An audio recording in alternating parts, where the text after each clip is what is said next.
बिस्मिल्लाहिर्रहमानिर्रहीम। हज़रत अबू बकर तमीमी से मरवी है, फरमाते हैं कि हुजूर सैयदना गौस जबल आज़म पर अल्लाह ने एक मर्तबा बताया कि बगदाद में सख्त कहत पड़ा और खाने को कुछ मैसर न था। मुझे भी फाके रहते कई दिन गुजर चुके थे। एक रोज़ जब भूख का गलबा कुछ ज़्यादा हुआ तो मैं दरियाए दिजला पर चला गया था कि अगर कुछ घास या पत्ते मिलें तो खाकर गुजारा कर लूं, मगर वहाँ पहले ही बहुत से लोग मौजूद थे और वो भी मेरी तरह खाने की तलाश में थे।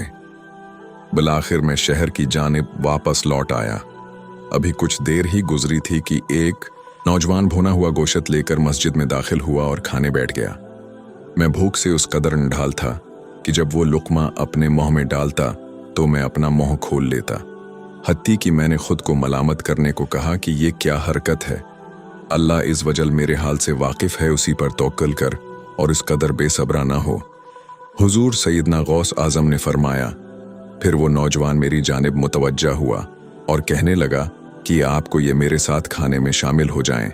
मैंने इनकार कर दिया और जब उसने बहुत ज़्यादा इसरार किया तो मैं उसके साथ खाने में शरीक हो गया। इस तो जवान ने मुझसे पूछा कि मैं क्या करता हूँ।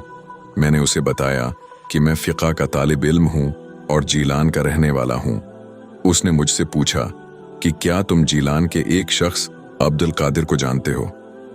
मैंने उसे बताया वो मैं ही हूँ। मेरी बात सुनकर उसकी आंखों से आंसू जारी हो गए और कहने लगा कि मुझे जीलान से आपकी वालदा ने 8 दिनार देकर भेजा था। मैं आपको 1 हफ्ते से तलाश करता रहा, यहाँ तक कि मेरे पास मौजूद रकम भी ख़त्म हो गई और फाकों की नौबत आ गई। मैंने भूख से नढाल 3 दिन गुजार दिए। फिर मुझे ख्याल आया कि फाका की हालत में तीसरे दिन तो मर्दार खाने की भी इजाज़त है, इसलिए मैंने अमानत में से ये खाना ख़रीदा था।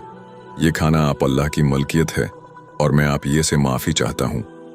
हुजूर उधर सैयदना गौस आज़म ने फरमाया, मैंने उस शख्स को तसल्ली दी कि फ़िक्र की कोई बात नहीं, और फिर हम दोनों ने मिलकर वो खाना खाया।